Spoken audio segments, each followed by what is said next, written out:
Hello guys, রাজা এখন drawing করছে। এটাতে ড্রয়িং করছো? কি আঁকছো গো তুমি? কি আঁকছো? ব্যাঙ ভাজা আঁকছো? রাজা এখন ব্যাঙ ভাজা আঁকছে।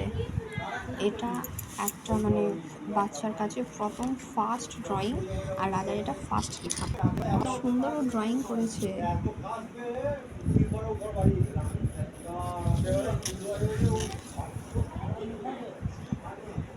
মাথা মুন্ড সব কিছু এঁকে ফেলেছে ও।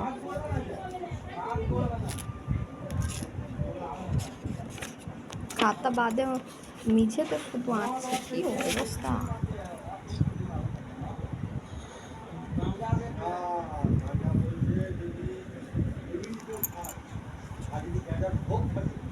বলি এবার, আব্বু তোমার মুখটা দেখি।